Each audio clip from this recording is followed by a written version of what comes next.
폴란드에 배치된 한국산 전차 180대가 유럽 전체의 군사 균형을 바꿨다. 최근 나토 내부 보고서 초안에 이런 문장이 올라갔다는 이야기가 흘러나오고 있습니다. 우선 공개된 사실부터 정리해 보겠습니다. 폴란드는 독일제 레오파르트 전차의 추가 도입 대신 한국산 K 전차 최소 수백 대 규모의 도입 및 현지 생산 계약을 체결했습니다. 일부 물량은 당초 예상보다 수개월 앞당겨 인도된 것으로 알려져 있습니다. 반면 유럽 주요 방산 기업들은 노후 설비와 인력 부족으로 연간 수십 대 수준의 생산 능력에 머물러 있다는 지적을 받아왔습니다. 문제는 단순한 속도가 아닙니다. 이 격차가 이어질 경우 유럽의 방위산업 지형과 정치, 경제적 이해관계가 근본적으로 재편될 수 있다는 분석이 조심스럽게 제기되고 있습니다. 수십 년간 선진 방산 강국으로 군림하던 유럽의 자존심과 분단 국가에서 제조 강국으로 성장한 한국의 실용주의가 정면으로 부딪히는 형국입니다. 그렇다면 질문은 하나로 모입니다. 누군가는 여전히 한국을 값싼 조리품의 나라로 부르는데 정작 최전선에서 이 장비를 굴리는 사람들의 평가는 정말 같을까요? 저는 마르쿠스 바이스입니다. 올해 48. 독일 뮌헨 출신의 전차병 출신이자 지금은 브뤼셀에 본부를 둔 유럽 안보방산전략연구소의 선임 연구위원이죠. 그날 아침 나토 긴급 브리핑 소식이 제 메일함에 떨어졌습니다. 의제는 간단했습니다. 폴란드 K 전차 1차 도입분, 납품 및 전력화 상황 보고. 저는 제목을 보자마자 속으로 비웃었습니다. 한국? 또 하나의 아시아 조립 공장일 뿐이지. 하지만 제가 폴란드행 비행기에 몸을 실어야 했던 이유는 분명했습니다. 만약 한국산 전차가 유럽 표준을 위협할 정도라면 독일과 유럽 방산은 앞으로 어떤 선택을 강요받게 될까요? 이 불신은 단순한 편견이 아니었습니다. 제 안에 깊이 박힌 경험에서 비롯된 것이었죠. 25살 보스니아 파병 당시였습니다. 저희 독일 연방군 소대는 어느 동맹국이 도입한 저가 아시아제 장갑차를 지원받았습니다. 서류상으로는 북대서양 동맹 기준을 충족한다는 평가를 받았죠. 하지만 실제로는 열악한 용접과 결함투성이 배선으로 가득했습니다. 어느 날 밤이었습니다. 후방으로 부상자를 후송하던 차량 한 대에서 전기 계통이 스파크를 일으켰습니다. 연료 라인에 옮겨붙은 불길이 순식간에 차량을 집어삼켰죠. 그 안에는 제가 가장 아끼던 동료 한 명이 타고 있었습니다. 토마스. 함부르크 출신의 쾌활한 친구였습니다. 저는 그날 밤 화염 속에서 들려오던 비명을 평생 잊을 수 없습니다. 제 마음속 깊이 한 문장이 새겨졌습니다. 저가 아시아산 장비는 전장에서 장난감일 뿐이다. 세월이 흘러 연구위원이 된 뒤에도 경험은 비슷했습니다. 중동 각국이 도입한 몇몇 비서방계 아시아 무기들. 테스트 현장에서 잦은 오작동과 허술한 품질 관리로 저를 실망시켰죠. 그때마다 저는 마음속으로 중얼거렸습니다. 결국 서방이 설계하고 서방이 만든 장비만이 믿을만하다고. 그런데 이번엔 한국입니다. K 전차. 폴란드가 독일제 레오파르트 대신 선택한 장비였죠. 브뤼셀 공항에서 바르샤바행 비행기를 기다리는 동안 저는 태블릿으로 사전 자료를 훑어봤습니다. K 전차 재원. 최고 속도, 주포 구경, 장갑 두께. 숫자들은 인상적이었습니다. 하지만 저는 알고 있었습니다. 카탈로그 수치와 실전 성능 사이에는 거대한 간극이 존재한다는 것을요. 기내에서 옆자리에 앉은 폴란드 국방부 관계자가 말을 걸어왔습니다. 바이스 박사님, 이번 폴란드 방문이 처음이십니까? 저는 고개를 끄덕였습니다. 그가 웃으며 덧붙였죠. K를 직접 보시면 놀라실 겁니다. 저는 정중하게 미소만 지었습니다. 속으로는 생각했죠. 또 과장된 마케팅이겠지. 바르샤바에 도착한 건 늦은 오후였습니다. 공항 밖은 차가운 겨울바람이 불고 있었습니다. 폴란드 동부로 향하는 군용 차량에 올라탔습니다. 창밖으로 지나가는 평원을 바라보며 저는 생각했습니다. 이 나라 사람들은 왜 검증된 독일 기술 대신 아시아산을 선택한 걸까? 차량 안에서 폴란드 장교가 설명했습니다. 독일 업체는 납기를 맞추지 못했습니다. 3년을 기다려도 한 대도 오지 않았죠. 하지만 한국은 달랐습니다. 계약 후 몇 개월 만에 첫 물량이 도착했습니다. 저는 속으로 의심했습니다. 납기가 그렇게 빠르다는 건 어디선가 검증을 생략했다는 뜻 아닐까? 품질을 희생한 속도 아닐까? 루블린 인근 제16기계 화사단 훈련장에 도착한 건 다음 날 아침이었습니다. 눈 섞인 지늘기 군화 밑창에 찐득하게 달라붙었습니다. 나토 패치를 단 여러 나라 장교들이 관측대에 모여 있었습니다. 저는 관측대에 올라 쌍안경을 들었습니다. 그리고 그 순간 제 표정이 굳어졌습니다. 눈밭을 가르고 끝도 없이 늘어선 검은 차체들. 각 중대별로 분산 배치된 KE 전차들이 드넓은 평원을 가득 채우고 있었습니다. 폴란드 장교가 자랑스러운 목소리로 말했습니다. 지난주까지 마지막 인도분이 도착했습니다. 예정된 일정보다 몇 주는 빠른 셈이죠. 180대. 전부 다 여기 있었습니다. 반대편에 서 있던 노르웨이 관측단 장교가 무심하게 대꾸했습니다. 레오파르트 EH를 주문한 지 3년이 지났지만 아직 한 대도 못 받았는데 말이죠. 그 말이 제 가슴에 비수처럼 꽂혔습니다. 숫자는 잔인했습니다. 폴란드 훈련장에는 한국산 전차 180대가 눈앞에 있고 유럽 곳곳의 기지에는 계약만 있고 실물은 0대인 전차들이 남아 있었습니다. 저는 쌍안경을 내리며 생각했습니다. 과연 이 속도가 품질과 생명을 담보로 한 대가가 아닌지 누가 증명해 줄 수 있을까? 멀지 않은 곳에서 엔진음이 들려오기 시작했습니다. K들의 실제 기동 훈련이 시작되고 있었습니다. 관측대를 내려와 눈 쌓인 진흙 위를 걸었습니다. 군화가 푹푹 빠지는 땅이었습니다. 폴란드 동부 특유의 진흙철, 이른바 라스푸티차 시즌이었죠. 도로는 흙탕물에 잠겼고 평지조차 바퀴가 빠지기 쉬운 늪지로 변해 있었습니다. 훈련 통제관이 무전으로 지시를 내렸습니다. 1중대 전 차량 전진 목표 지점 알파까지 최대 속도로 이동하라. 저는 망원경을 들어 K들의 움직임을 관찰했습니다. 전차들은 진흙밭을 가르며 속도를 거의 줄이지 않고 달렸습니다. 제 옆에 서 있던 폴란드 훈련 통제관이 설명을 덧붙였습니다. 능동형 현가장치 덕분에 차체가 자동으로 수평을 맞춥니다. 조종수는 전방만 보고 달려도 되죠. 저는 눈을 가늘게 뜨고 포신의 움직임에 집중했습니다. 전차가 요철을 넘을 때마다 차체는 크게 출렁이는 듯 했습니다. 하지만 포신은 마치 눈에 보이지 않는 선에 고정된 것처럼 수평을 유지했습니다. 이동 중 사격 훈련이 이어졌습니다. 속도는 시속 50km 이상. 거리 2000m 표적에 포탄이 명중하며 진흙과 눈을 함께 날렸습니다. 폭발음이 훈련장을 가득 채웠습니다. 관측대 한쪽에서 탄성이 새어나왔습니다. 저는 그 장면을 보며 빠르게 생각했습니다. 포신 안정화와 사격 통제는 어차피 서방 기술을 가져다 썼겠지. 그렇다면 진짜 차이는 어디에 있을까? 제 시선은 자연스럽게 다른 장면으로 향했습니다. 전차 뒤쪽.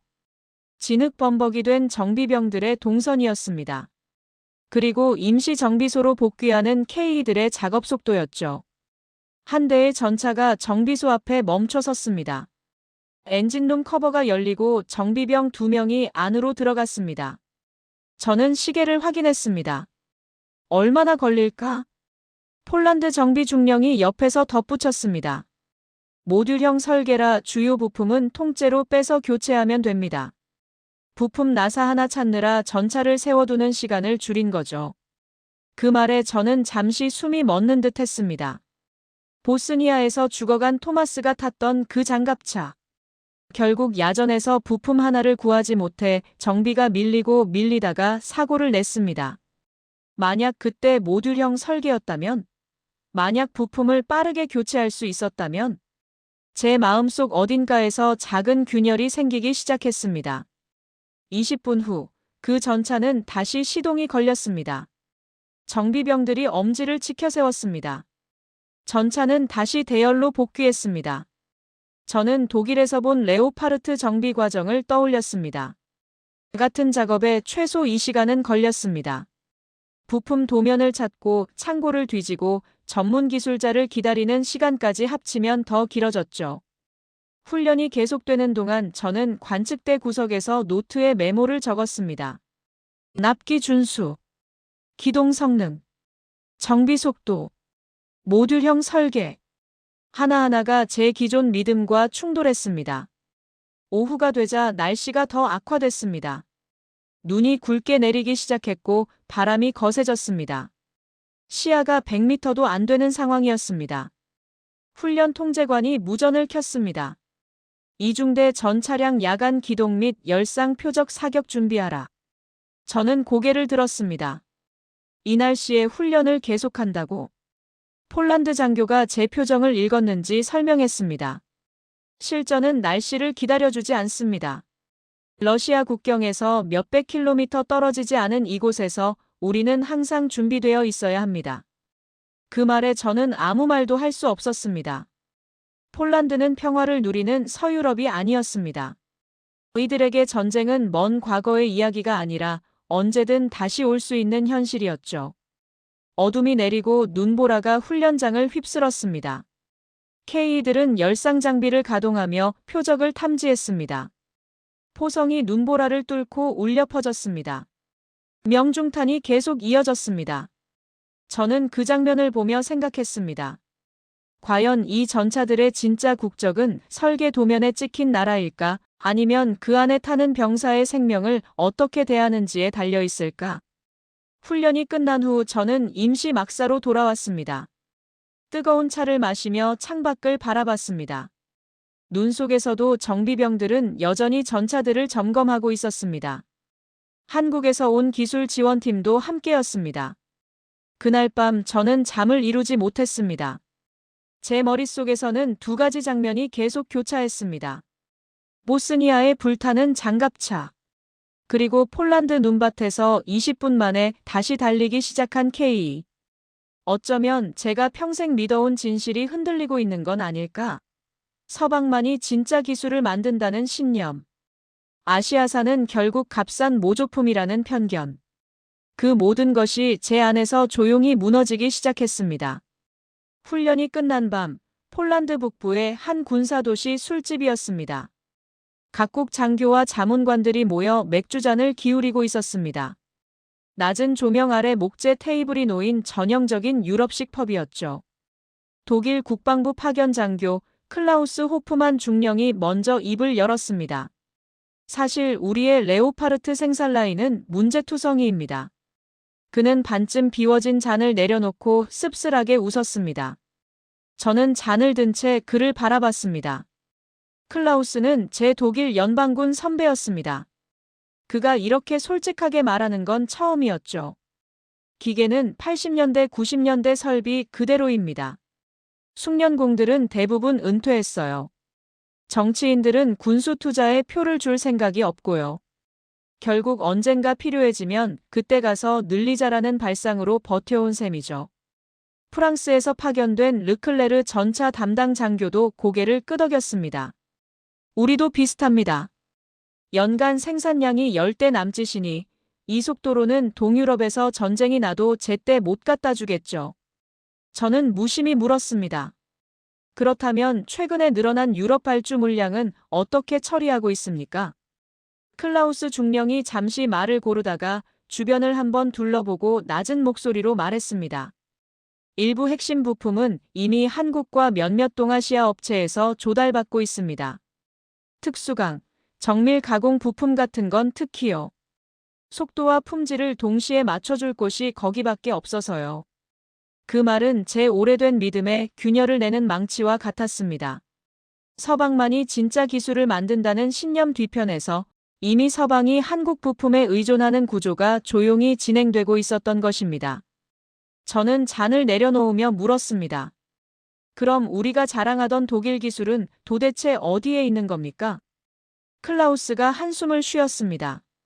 설계 철학은 여전히 우리가 앞섭니다. 하지만 그걸 실제로 만들어낼 생산 능력은 이미 동아시아로 넘어간 지 오래입니다.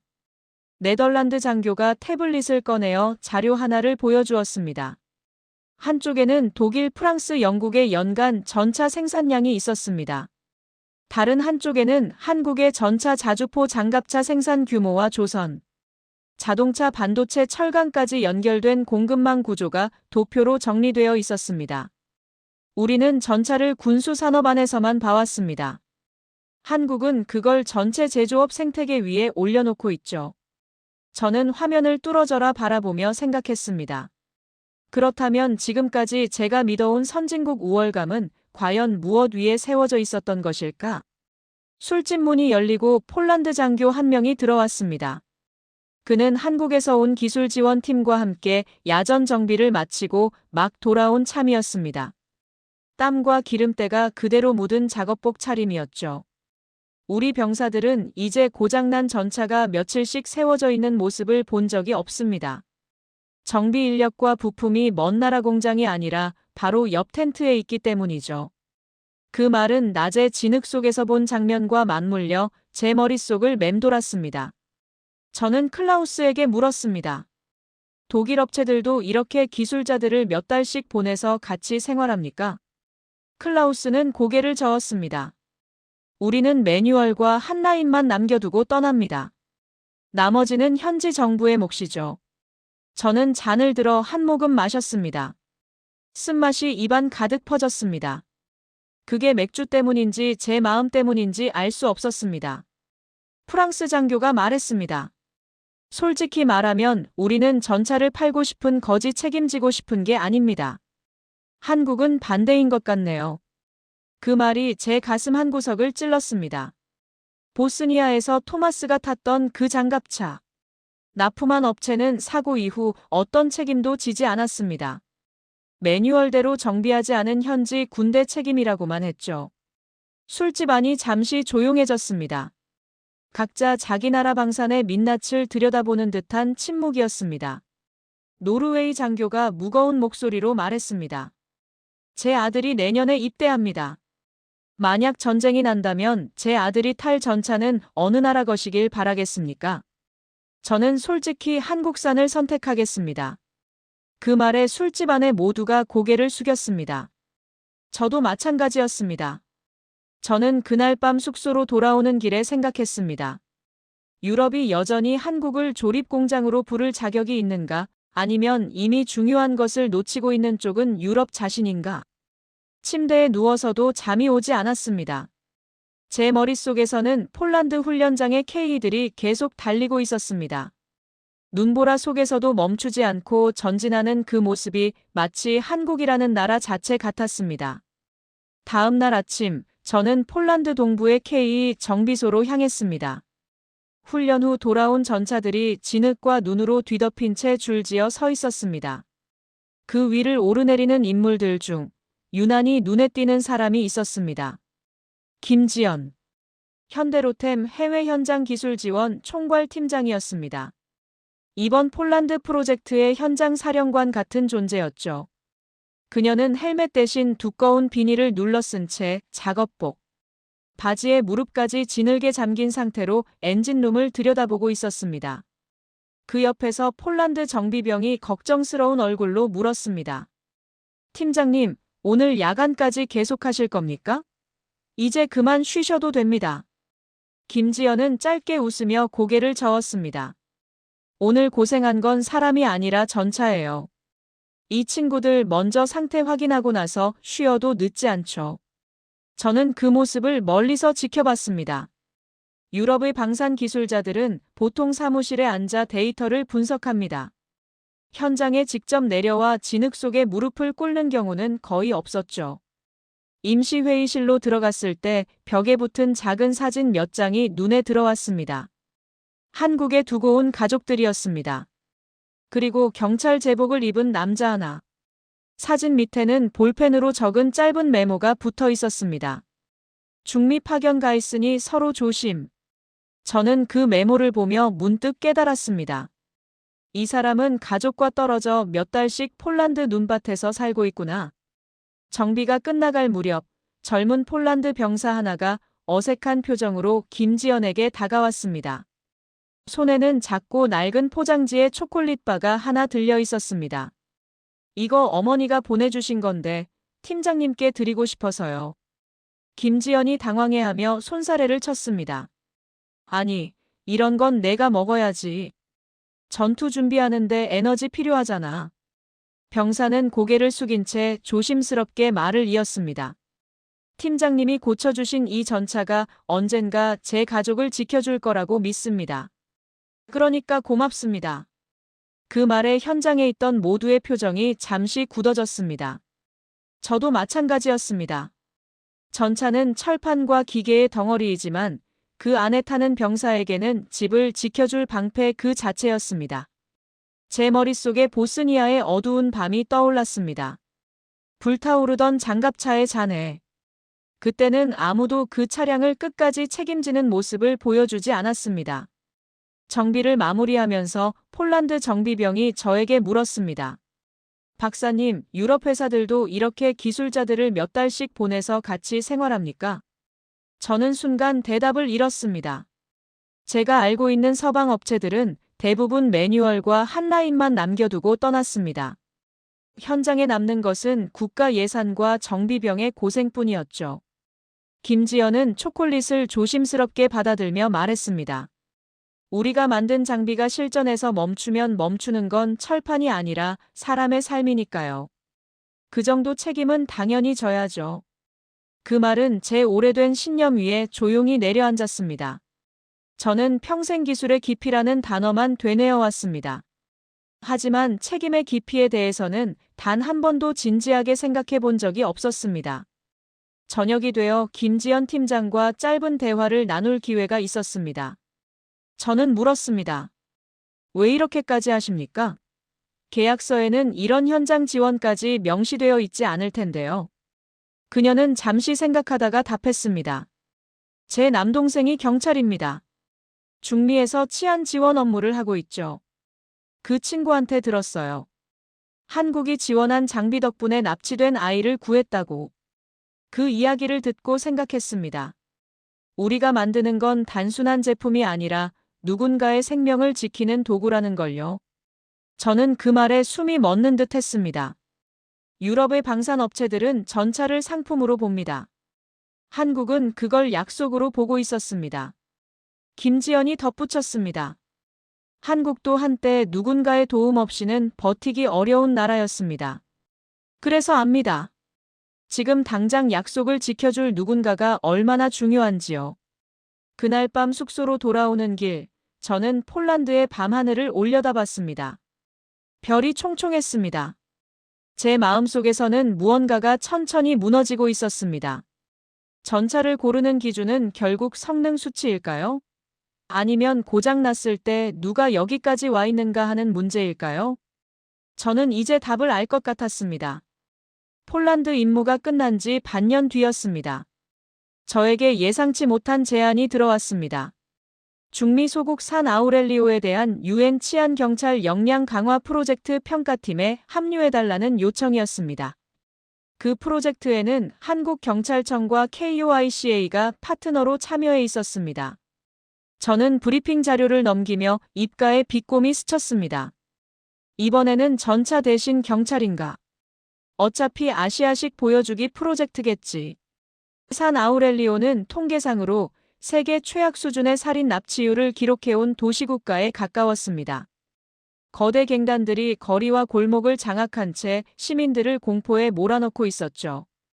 제 머릿속에는 또 다른 실패 사례가 떠올랐습니다. 몇 년 전 다른 아시아 국가가 기부한 치안 장비와 감시 시스템. 설치된 지 1년도 안 되어 고장이 끊이지 않았고 부품 수급이 끊기면서 결국 방치된 CCTV와 서버실만 남은 도시가 있었습니다. 이번에도 비슷하겠지. 잠깐 와서 교육하고 사진 찍고 떠나버리는 형식적 지원. 산 아우렐리오에 도착한 건 습하고 더운 여름날이었습니다. 공항을 나서자 무장 경호원들이 저를 맞았습니다. 시내로 가는 길, 창밖으로 보이는 풍경은 충격적이었습니다. 총탄 자국이 남은 건물들, 철창으로 막힌 상점들, 거리를 활보하는 갱단원으로 보이는 문신투성이 젊은이들. 어느 날 새벽이었습니다. 산 아우렐리오 수도 경찰청 상황실에 긴급 신고가 들어왔습니다. 8살 소녀, 등교길 납치. 목격자는 비명과 검은 벤 차량만을 기억하고 있었습니다. 상황실에는 잠시 정막이 흘렀습니다. 현지 경찰관들의 얼굴에는 체념이 가득했습니다. 이런 사건은 하루에도 몇 건씩 일어났고 대부분 아이들은 돌아오지 못했습니다. 곧이어 한국경찰청 파견팀의 지휘관 강민호 경정이 자리에서 일어섰습니다.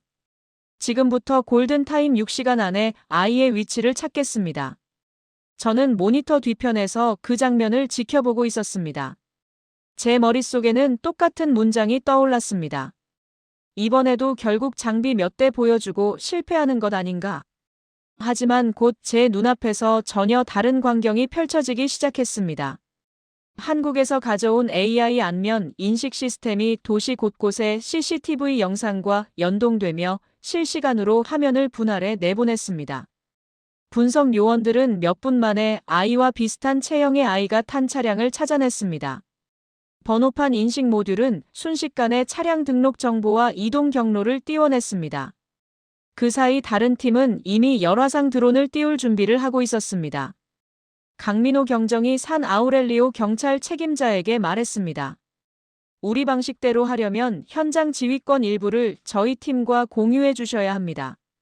잠시 망설이던 현지 경찰청장은 실종당한 소녀의 어머니가 상황실 한켠에서 울부짖는 모습을 보고 결심했습니다. 좋습니다. 오늘은 한국식으로 가보죠. 저는 그 장면을 보며 폴란드 훈련장이 떠올랐습니다. K 전차가 진흙밭에서 보여준 기동성. 그게 이번에는 범죄 도시의 골목과 공중에서 재현되고 있었습니다. 드론이 포착한 영상이 대형 스크린에 떠올랐습니다. 외곽 산지에 자리 잡은 낡은 콘크리트 건물이었습니다. 열화상 화면에는 20여 명의 인체 실루엣이 어른거리고 있었습니다. 그중 한 명, 작은 체구의 아이가 묶인 채 방 한가운데 앉아있는 모습도 보였습니다. 강민호 경정은 곧바로 작전팀에 지시했습니다. 알파팀은 북쪽 사다리 루트, 브라보팀은 남쪽 벽 후면. K제머 가동, 통신 1km 반경 차단. 산 아우렐리오 경찰 특공대와 한국경찰 합동팀이 조용히 건물을 포위했습니다. 특공대원들의 헬멧에는 AI 지원 시스템이 탑재되어 각자의 시야에 최적 경로와 위험 요소가 실시간으로 표시되고 있었습니다. 저는 그 광경을 보며 숨을 죽였습니다. 폴란드에서 본 K의 능동형 현가장치가 떠올랐습니다. 울퉁불퉁한 지형에서도 차체를 자동 조정하며 표적을 놓치지 않던 그 장면. 이번에는 전차 대신 특공대원의 시야와 동선이 그 역할을 하고 있었습니다. 작전은 빠르게 진행됐습니다. 1층 출입구를 동시에 제압한 뒤 음파 무기와 섬광탄으로 방 안의 갱단원들을 혼란에 빠뜨렸습니다. 이동 경로를 미리 계산한 대로 아이 있는 방까지 직선으로 돌파했습니다. 대상 확보. 아이 안전 확인, 외상 없음. 무전이 울려 퍼졌을 때 상황실 한켠에서 울고 있던 소녀의 어머니는 그대로 바닥에 주저앉았습니다. 산 아우렐리오 현지 경찰 중 한 명이 중얼거렸습니다. 신고 들어온 지 7시간도 안 지났군요. 저는 상황판의 시계를 바라봤습니다. 제 머릿속에서 또 하나의 문장이 부서지고 있었습니다. 아시아 장비와 인력은 결국 끝에 가면 신뢰할 수 없다. 작전 후 조용한 회의실 한켠에서 저는 강민호 경정에게 물었습니다. 왜 여기까지 하는 겁니까? 이 작은 나라를 위해 이렇게 돈과 인력을 써가며 말입니다. 강민호는 잠시 생각하다가 담담하게 답했습니다. 한국도 한때 누군가 도와주지 않으면 버티기 어려운 나라였습니다. 그리고 지금도 국경 너머에서 무슨 일이 벌어질지 모르는 분단 국가죠. 그래서 압니다. 지금 당장 약속을 지켜줄 누군가가 얼마나 중요한지요.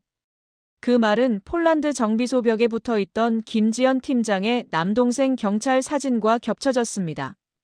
저는 그제야 깨달았습니다. 한국이 지키고 싶은 건 결국 전차나 장비가 아니라 약속이라는 것을요. 며칠간 산 아우렐리오에 머물며 저는 한국 경찰팀의 활동을 지켜봤습니다. 그들은 단순히 장비만 전달하고 떠나지 않았습니다. 현지 경찰관들과 함께 순찰을 돌고 시스템 사용법을 가르치고 밤낮 없이 상황실에서 함께 근무했습니다. 어느 날 저녁 한국 경찰팀 숙소를 방문했습니다. 좁은 방에 여러 명이 함께 지내고 있었습니다. 에어컨도 제대로 작동하지 않는 열악한 환경이었죠. 저는 물었습니다. 왜 호텔에 머물지 않습니까? 한 경찰관이 웃으며 답했습니다. 현지 경찰들도 이런 환경에서 일합니다. 우리만 편하게 지낼 순 없죠. 그 말에 저는 유럽의 기술 자문단들을 떠올렸습니다. 그들은 대부분 5성급 호텔에 머물며 낮에만 잠깐 현장에 나타났다 사라졌습니다. 산 아우렐리오 거리에는 몇 년 전까지 낡은 CCTV와 고장난 순찰차만이 자리를 지키고 있었습니다. 지금은 한국이 가져온 시스템 덕분에 범죄 신고 대응 시간이 절반 이하로 줄었다는 예비 통계도 나오기 시작했습니다. 한국 경찰팀이 떠나기 전날 밤 작은 송별회가 열렸습니다. 산 아우렐리오 경찰관들이 눈물을 글썽이며 감사 인사를 전했습니다. 한 현지 경찰관이 말했습니다. 여러분은 우리에게 장비만 준 게 아닙니다. 희망을 주셨습니다. 저는 그 장면을 보며 가슴 한구석이 뜨거워지는 걸 느꼈습니다. 유럽이 전차와 경찰 시스템을 상품으로 볼 때 한국은 그걸 약속으로 보고 있었습니다. 공항으로 가는 길 강민호 경정이 저에게 물었습니다. 박사님, 솔직히 처음엔 우리를 믿지 않으셨죠? 저는 잠시 망설이다가 고개를 끄덕였습니다. 맞습니다. 솔직히 또 하나의 형식적 프로젝트라고 생각했습니다. 강민호가 웃으며 말했습니다. 이해합니다. 우리도 처음엔 의심받는 게 당연하다고 생각했어요. 하지만 중요한 건 말이 아니라 행동이니까요. 계속 약속을 지키다 보면 언젠가 믿어주실 거라 생각했습니다. 그 말이 제 마음 깊은 곳을 찔렀습니다. 저는 평생 유럽의 기술력과 역사를 믿으며 살아왔습니다. 하지만 정작 현장에서 약속을 지키는 쪽은 다른 곳에 있었습니다. 베를린으로 돌아오는 비행기 안에서 저는 창밖을 바라보며 생각했습니다. 세상이 여전히 한국을 값싼 조립공장으로 부를 때 실제로 약속을 지키는 쪽은 누구인가? 폴란드의 눈밭에서 20분 만에 다시 달리기 시작한 K 전차. 산 아우렐리오 골목에서 7시간 만에 구출된 8살 소녀. 진흙 속에 무릎을 꿇고 전차를 고치던 김지연 팀장. 현지 경찰과 함께 좁은 숙소에서 지내던 한국 경찰관들. 그 모든 장면이 제 머릿속을 스쳐 지나갔습니다. 저는 이제 알았습니다. 한국은 숫자가 아니라 약속으로 평가해야 한다는 것을요. 비행기가 구름 위를 날고 있었습니다. 저는 노트북을 꺼내보고서 작성을 시작했습니다. 이번에는 단순한 기술 평가 보고서가 아니었습니다. 제 평생의 편견과 싸워 이긴 기록이었습니다. 제목을 적었습니다. 한국형 군수 치안 지원 모델의 전략적 함해, 생산 능력 후속 지원 신뢰의 3요소 분석. 키보드를 두드리며 저는 생각했습니다. 과연 저는 자신의 평생을 지배하던 선진국 우월감을 내려놓을 준비가 되어 있을까? 답은 이미 나와 있었습니다.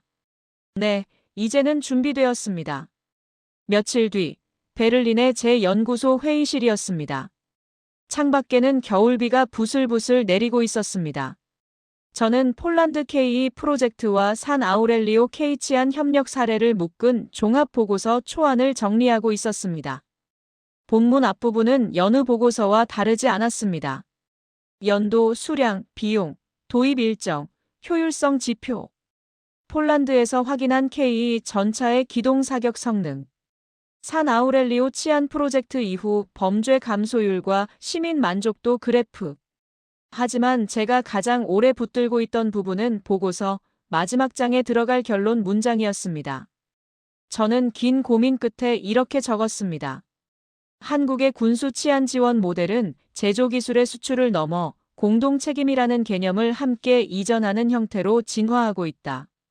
이는 단기적인 납품 계약을 넘어 동맹국과의 장기적 신뢰 관계를 구축하려는 전략으로 해석할 수 있다. 문장을 쓰고 나서도 저는 한참 화면을 바라봤습니다. 이 한 문장에 제 평생의 편견이 무너지는 과정이 담겨 있었습니다. 보스니아에서 불타던 장갑차. 그 안에서 죽어간 토마스. 저는 그때부터 아시아산 장비를 믿지 않았습니다. 하지만 폴란드 눈밭에서 본 K는 달랐습니다.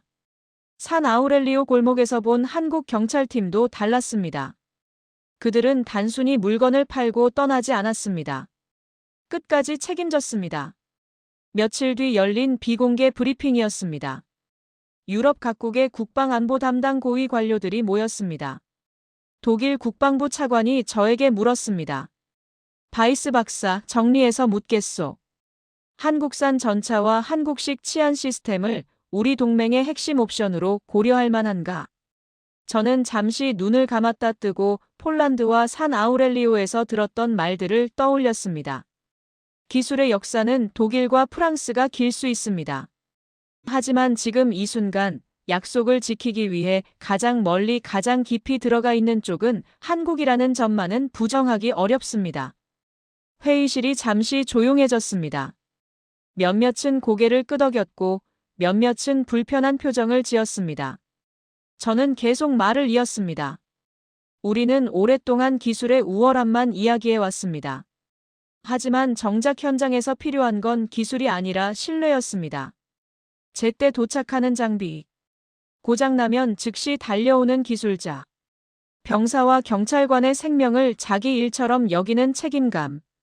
한국은 그걸 보여줬습니다. 프랑스 대표가 반박했습니다. 하지만 바이스 박사, 한국은 여전히 서방 기술에 의존하지 않습니까? 저는 고개를 저었습니다. 의존이 아닙니다. 협력입니다. 그들은 서방의 설계 철학을 배워 자기 것으로 만들었습니다. 그리고 우리가 잃어버린 생산 능력과 책임감을 더했습니다.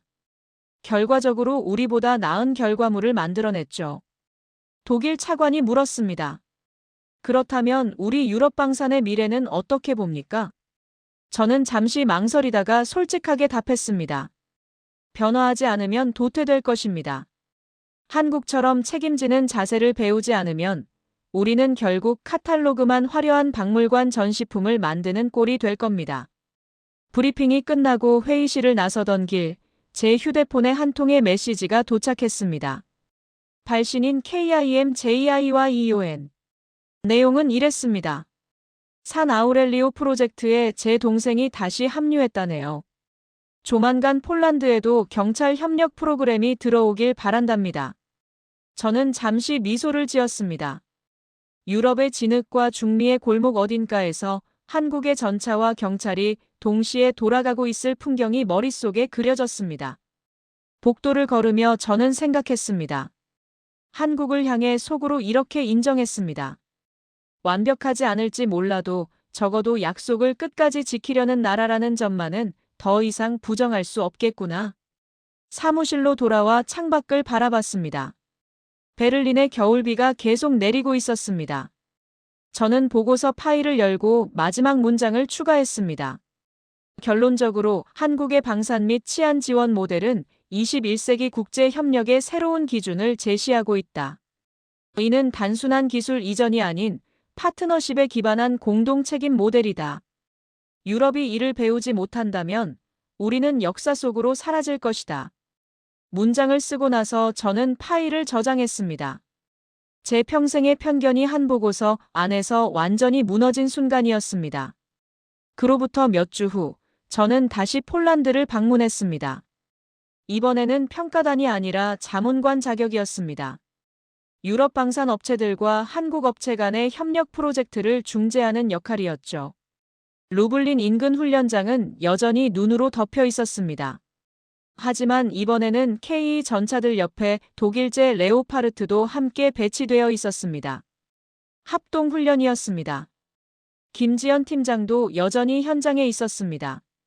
그녀는 이제 한국 기술자뿐 아니라 독일 기술자들과도 함께 일하고 있었습니다. 저는 그녀에게 다가가 인사했습니다. 팀장님, 오랜만입니다. 여전히 현장을 지키고 계시네요. 김지연이 웃으며 답했습니다. 약속은 끝까지 지켜야죠. 그게 우리 방식이니까요. 저는 그 말에 고개를 끄덕였습니다. 약속. 그게 한국의 진짜 힘이었습니다. 훈련장 한켠에서 폴란드 병사들이 K와 레오파르트를 번갈아 타며 비교 훈련을 하고 있었습니다. 한 젊은 병사가 저에게 다가와 물었습니다. 박사님, 솔직히 어느 전차가 더 낫습니까? 저는 잠시 생각하다가 답했습니다. 둘 다 훌륭한 전차입니다. 하지만 중요한 건 전차 자체가 아니라 그 전차가 고장났을 때 누가 달려오느냐입니다. 그리고 그 전차를 만든 사람들이 여러분의 생명을 얼마나 소중하게 여기느냐죠. 병사는 고개를 끄덕이며 K 쪽으로 걸어갔습니다. 저녁이 되어 임시회의실에서 한국팀과 독일팀이 함께 모였습니다. 기술 협력 방안을 논의하는 자리였습니다. 독일 엔지니어들은 처음에는 다소 경직된 표정이었습니다. 하지만 김지연 팀장이 자료를 펼쳐 보이며 설명을 시작하자 분위기가 바뀌었습니다. 우리는 경쟁자가 아니라 파트너입니다. 독일의 설계 철학과 한국의 생산 능력을 합치면 우리는 세계 최고의 전차를 만들 수 있습니다. 그리고 가장 중요한 건 그 전차를 끝까지 책임지는 시스템을 함께 만드는 겁니다. 독일 수석 엔지니어가 고개를 끄덕였습니다. 맞습니다. 우리가 배워야 할 건 바로 그 책임감입니다. 회의가 끝나고 저는 김지연 팀장과 짧은 산책을 했습니다. 눈 내린 훈련장을 걸으며 그녀가 물었습니다. 박사님, 처음 우리를 만났을 때와 지금 생각이 많이 바뀌셨죠? 저는 솔직하게 답했습니다. 네. 완전히 바뀌었습니다. 저는 평생 유럽 기술의 우월함을 믿어왔습니다. 하지만 정작 현장에서 필요한 건 기술이 아니라 신뢰였습니다. 한국은 그걸 보여줬습니다. 김지연이 잠시 멈춰 서서 하늘을 올려다봤습니다. 별이 총총했습니다. 우리도 처음부터 완벽하진 않았어요. 많이 실패했고 많이 배웠습니다. 하지만 한 가지는 절대 포기하지 않았죠. 약속을 지킨다는 것. 그 말이 제 가슴 깊이 새겨졌습니다. 다음 날 아침, 저는 베를린으로 돌아가는 비행기에 올랐습니다. 창밖으로 폴란드 평원이 내려다 보였습니다. 눈 덮인 들판 위로 K들이 줄지어 서 있는 모습이 보였습니다. 저는 노트에 마지막 문장을 적었습니다. 세상이 여전히 한국을 값싼 조립 공장으로 부를 때 실제로 약속을 지키는 쪽은 누구인가? 이 질문의 답은 앞으로 K방산과 K치안이 향할 다음 현장에서 조용히 드러나게 될 것이다. 베를린에 도착한 후 저는 연구소로 향했습니다. 제 책상 위에는 새로운 프로젝트 제안서가 놓여 있었습니다. 동유럽 세계국 연합방산 협력 프로젝트. 한국이 주요 파트너로 참여하는 계획이었습니다. 저는 제안서를 펼쳐 읽기 시작했습니다. 이번에는 의심 없이 기대를 가지고 읽었습니다. 창밖으로 베를린의 겨울 하늘이 보였습니다. 구름 사이로 햇살이 비치고 있었습니다. 저는 생각했습니다. 한국은 완벽하지 않을지 몰라도 적어도 약속을 끝까지 지키려는 나라입니다. 그리고 그것만으로도 충분히 존경받을 자격이 있습니다. 제 평생의 편견이 완전히 무너진 순간이었습니다. 보스니아에서 죽어간 토마스에게 이제는 말할 수 있을 것 같았습니다. 친구야, 세상이 변했어. 이제는 국적이 아니라 책임으로 장비를 평가하는 시대가 왔다고. 저는 컴퓨터를 켜고 이메일을 작성하기 시작했습니다. 수신자는 한국 국방부와 경찰청이었습니다. 제목은 간단했습니다. 유럽 한국방산 치안 협력 확대 제안. 키보드를 두드리며 저는 미소를 지었습니다. 이제 저는 한국을 믿습니다. 그들이 약속을 지킬 것이라는 걸 압니다. 그리고 그것만으로 충분했습니다. 이제까지 감동의 대륙 이야기를 들어주셔서 감사합니다.